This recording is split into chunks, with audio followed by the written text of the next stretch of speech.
Father, Son, and Holy Spirit. Amen. So today we heard the story of the man born blind. Just to quickly recap, this is in some sense, an unusual story. No one brings the blind man to Jesus. Jesus is walking along and he sees him, and then there's a question asked, and the question is, who sinned, this man or his parents, that he's born blind? And so, in some sense, this miracle that we see is a response to a question.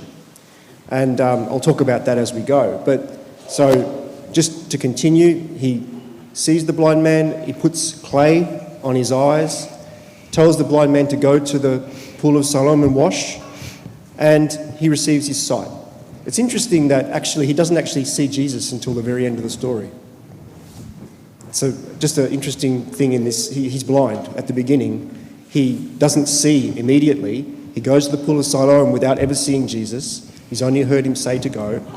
He washes his eyes, he sees, and then after that, there's a series of conversations that he has. He has conversations with the people who knew him or know him, and they're all saying, what happened? His eyes are open. You know, is it the same guy? And he's saying, yes, it's me. And they're not really listening to him. And finally they say, well, we better take him to the Pharisees. So they go to the Pharisees, and it's the same story. Not the same story, it's kind of worse in a way. The Pharisees are saying, who opened your eyes? And this happened on the Sabbath, so of course they're upset, you know, because they don't like things being done on the Sabbath. And it goes downhill a little bit from there because, and I'll talk about this a little bit later, as the story goes along, the Pharisees became even more staunch in their kind of position that, you know, Jesus is a sinner and, you know, you're a sinner as well. So we'll talk about this as we go along. The overall kind of story here is about blindness, okay, the kinds of blindness that people can have. But there's also, and I want to talk about this in some detail because it's a fundamental thing but very important, the story brings us back to creation as well. We see that this man who's born blind, many commentators say that he actually had no eyes. He was born without eyes. And so this is not just a miracle of restoration of sight. This is a miracle of the creation of new eyes, the creation of sight. And that's something that even the blind man says to the Pharisees, this has never been heard of in the whole history of the world, that someone has been born blind and then had their eyes created. And the image I want you to have here is that you have Jesus standing in front of this blind man, and Jesus is the one who was in the beginning there creating all things, and his creature is in front of him. And he's fixing, or he's making what nature had failed to provide in that person. What is it about this image of creation I want to bring out? St. Paul says that Christ is the image of the invisible God, firstborn of all creation. This is Colossians 1:15. What does it mean that he's the image of the invisible God? St. John says it all through his gospel. If you've seen me, you've seen the Father. He says it so many times in so many different ways. If you've seen me, you've seen the Father. Jesus is God. And so to see him is to see God. But it's more than that. He is the image of the invisible God. When it says in Genesis that we are created in God's image, what does that mean? We are created in the image of the image. The image with a capital I, that is Christ.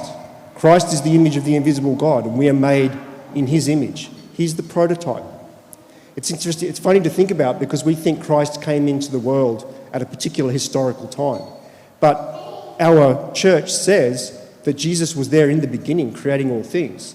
And we're actually made in the image of Christ as the prototype. So just like a potter uses clay and creates something from a model, maybe has a photograph or something, and he's making something from a model. God made us in the image of Christ. What this means is that all the things that we see as being uniquely human in us, reason, wisdom, the ability to become, have excellent character, all of these kind of things we think about as uniquely human. We have those things because Christ has them in the perfect degree. We derive everything that we are from the original, from Christ. This also means that we have within us a particular kind of drive. And that drive, because we are made in the image and Christ is the kind of prototype, we have this drive within us to become like him. It's part of our nature. It's part of human nature to become like Christ. We can deny it. We can ignore it. We can try to go the other way, but it's there. So when our church says, or when people say, people have this innate desire to know God, that's what they're talking about. Because we're made in God's image and Christ is the image of God, we have this desire to be like him. And all of those things all of those attributes that Christ has, we have them in potentiality as an image. But to be realised, we need to do work and we need to see them fulfilled, okay, and become Christ-like. So this is the kind of image I want you to have about creation, because what it tells us about human beings is we have immense dignity as human beings. Every single human being has immense dignity as a creature of God. We're not just made. We weren't just a side project that somehow there was a thought and we were made. No, we are made in the image of God. We are made to become like Christ. Okay? So it's important in this story because the blind man is certainly not treated that way. The blind man in the story is treated as an outcast. He was an outcast. Being blind in that society meant, first off, that most people thought you were blind because you did something wrong. The disciples say this, right? Was he blind because he sinned or because his parents sinned? In that society, if you had some major physical problem, that usually was attributed to either your sin or your parents' sin. Okay? So in that sense, he's a bit of an outcast, so he has to beg. Apart from the actual physical disability, he has to beg anyway, but he's looked down upon. And we also see from the Pharisees that not only is he looked down upon for his physical disability, but they see him as being much less because he is not completely fulfilling the law according to their standards. So there's a couple of reasons why he's looked down on by pretty much everybody around. And so the reason why I talked about creation being made in the image of God is because that dignity that we have, of course, the blind man also has. And we can never forget that every single person that we meet has that same dignity. It doesn't matter if they're Christians or not. It doesn't matter where they come from, what they look like, or anything else. Every single person should be afforded the dignity of being made in the image of God. So very important and foundational thing. And we see it in this story. The blind man is not treated in that way, but Christ treats him that way. And that's the image that we need to take away from this, is that the way that Christ treats people is the way that we ought to be treating other people as well. It doesn't matter who they are. Okay, so I've skipped a whole lot of things here and probably not touched this at all. I just wanted to, there's a good quote. St. John Chrysostom, I don't know if he said this, but it's at least attributed to him. If you cannot find Christ in the beggar at the door of the church, you will not find him in the chalice. Okay? That's just what I've been saying. If you can't see Christ, if you can't see the image of Christ in the people around you, including the people that you don't even want to look at, if you can't see the image of Christ there, you will not find him in the chalice. Christ is in everybody's, he's the image. We're all made in that image. So it doesn't matter who it is. There's always some chance that we could see in somebody, doesn't matter who they are, some revelation of God. God being revealed in that person. And we always need to have our eyes open to that. The Pharisees in this story do not. They look down on him and whatever. They're very prideful. And that pride completely blinds them even to the possibility of seeing God doing something miraculous and wonderful here. They cannot attribute what has happened to the blind man to God because of stupid things, like it happened on the Sabbath, and because you're a guy who doesn't follow the law completely, or whatever. They reject the possibility of being enlightened, and this story is also about light. This whole passage in St. John is about Jesus being the light of the world. They reject that possibility of even seeing, being enlightened in any way, because of pride, and because of then failing to actually see. The blindness destroys their ability to see. That's one type of blindness that we see here. Another type of blindness is that of the disciples, because at the beginning they say, well, who sinned, this man or his parents, that he's blind? And Jesus says, neither of them. It's that the works of God might be made manifest in this man. What's Jesus getting at here? Well, he's not saying that that God made the man blind. He's not saying that, all right? So that later on, God made the man blind so that Jesus would come along and heal him, and then everyone would see this great miracle. He's just talking about a fact of reality. In this fallen world, sin and death reign and corruption. And so these types of things happen in the world, right? We have disability, we have all kinds of things are wrong. And it's not that the individual necessarily sinned or their parents sinned. This is just the fallen nature of the world. And so we need to understand. It's just like in Job's, remember the story of Job. Job is a very wealthy man, and then in the story suffers in a short succession complete devastation. He loses his family, he loses his wealth. He ends up with a terrible disease, sitting on a dung heap and scraping himself with pottery shards. And his so-called friends come along and say, "What did you do? What did you do wrong? What is it that you did? You must have done something wrong." And this is repeated again and again and again and again in the story. What did you do wrong? Job didn't do anything wrong in the story, and we're never given the resolution.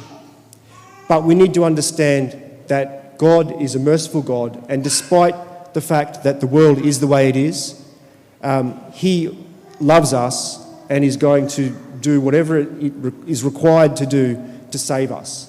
That could be physical healing, perhaps. It could be any kind of other type of miracle. But for the most part, God is actually Jesus came to save our souls. He came to prepare us or make a way for us to live with Him in eternity. This life will pass, and all of the struggles and the sufferings of this life will also pass. And so the most important thing for us to understand is that whatever happens in this world, and all kinds of terrible things happen, whatever situation we may find ourselves in, even though we do suffer, it's not always, Subdeacon Timothy also talked about this. There are different types of suffering. We suffer for different reasons. But our suffering is, in general, we should think of it as being part of our salvation, okay, in some way. That may be that we need to grow in some direction, or whatever it happens to be. But suffering is not always, it's a bad thing, but it shouldn't be taken necessarily that way if we look at it from the point of view of becoming Christ-like. Anything bad, anything terrible that happens in our lives can, through the grace of God, become something that helps us on the path of salvation. So this type of blindness is sort of ignorance or misunderstanding. Ignorance of how the world is, or misunderstanding of God or human beings or other things. So these kind of misunderstandings blind us to reality. They blind us to how we really ought to be thinking and talking about other people and about God. So one thing I wanted to bring out just finally in this last little bit is the way that the blind man, the way that he changes as he goes through the story. And we can see this in the way that he talks about Jesus. The very first time that he actually says anything at all is when he's asked, who did this? And the first thing that he says is, the man Jesus. Do you remember in the story? He says, the man Jesus did this. What's the next thing that he says? The Pharisees say to him, so who do you say that this person is who did this? He says, he's a prophet. So he goes from saying he's the man Jesus to saying he's a prophet. Okay? What's the next thing that he says? The next thing he says, so he's going along and they start saying, well, Jesus is a sinner and all this kind of thing. And then they say, well, we don't know where Jesus is from. And he says, oh, it's a marvel. You don't know where he's from, but he healed my eyes. He says, what does he say? If this man was not from God, he could do nothing. So he's gone from this man Jesus to a prophet to if this man was not from God, he could do nothing. The next time he talks is when Jesus comes and finds him because he's been kicked out of the sin. He's been kicked out. He's been kind of cast out from wherever he was before. And Jesus finds him and he says, do you believe in the Son of Man? And he says, Lord, I believe. So he's gone from this man Jesus to a prophet, to saying, if this man wasn't from God, he could do nothing, to Lord, I believe, and actually worshipping him. That's one story. That goes through that story. We see that how he changes as he goes through. But we also see the opposite process. We see with the Pharisees, at the beginning, there's a dissension between them. Some say, oh, the guy's a sinner because he does this on the Sabbath. The others say, well, yeah, but how could he do this if he wasn't from God? So there's a kind of dissension between them. The next time we hear them say anything, they say, we know this man is a sinner. Okay? And then the final time they say, we know God's spoken to Moses, but we don't know where this guy's from. So their journey is a downhill journey into deeper blindness as they go. They go from kind of not really knowing to saying, no, he's a sinner. To saying, yeah, well, we know God's spoken to us through Moses, but this guy, we don't know where he's from. Okay? So we see the two opposite processes. There's Kathleen Rushton wrote this. The two journeys go in opposite directions. Whereas supposed ignorance of the law, which is the blind man was supposed to be ignorance of the law, leads to Jesus, presumed knowledge of the law blocks recognition of Jesus.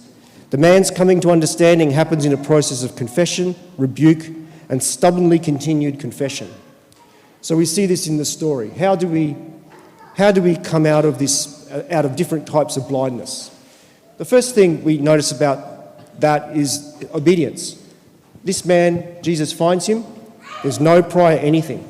Jesus sees him, puts some clay on his eyes and says, go and wash in the pool of Siloam, and he does it. How many people would do that? How many people, if someone came up to you and you maybe just pretend that you're blind for a moment, they put clay on your eyes and said, go and wash in some pool close by, how many of you would actually do it? I would be very reluctant to follow the directions of some person who came up to me and put clay on my eyes and said, go and wash in a pool somewhere. Okay, so this is but he does it. He's obedient to this call. The next thing that we see about the man is that he reflects on what's happened to him. He reflects on his life, the miracle that's happened. He reflects on it, and that's when he says that he believes that Jesus is a prophet, because only prophets do these kind of things. So he reflects on it. He's then challenged. He's challenged in his belief. He's not just a prophet. This guy's a sinner. Jesus is actually a sinner. What are you talking about? As he's challenged, he begins to see more and more. He's saying, no, he must be from God. How could anybody who's not from God do this? Okay, and finally it ends up in belief. So the same story for us. We need to be obedient to what the church says, even when we don't really understand everything, and we don't understand much. So we need to be obedient. We need to do what the church says. Confession, almsgiving, fasting, the Eucharist, scripture reading, prayer, all those kind of things. We need to be obedient and do those things. But from time to time, we're going to be challenged, and we need to reflect on the teachings of the church and our own life. We need to reflect on those things and try and understand more and more about our faith and what's happening to the truths that with the truths that we are told in our church. As we do that, God will help us to understand and enlighten us. And so, ultimately what we really want to be able to do is to see Christ. Whether we see Christ in this life, some people do. Some people see Christ. St. Silouan saw Christ. There are many stories in the lives of the saints of people who saw Christ. So we may see Christ, but definitely we're going to see him in the life to come. So the whole purpose of everything, of our eyes being opened and our blindness being healed, is that ultimately we can see Christ. Not just Christ, of course, in glory, but Christ in all of the people around us. So that we can see, as we relate to other people, we relate to them in a godlike way. And we draw them closer to God because we see in them, we see something in them that's Christ-like, and we can draw them to God through that. So may God help us to have our own eyes healed and to live in a way which is ever more open to the ability to see Christ, God in creation, in the whole world, and also in other people around us. Unconquerable trophy of the true faith, door to paradise, confirmation of the faithful rampart set above the church. Through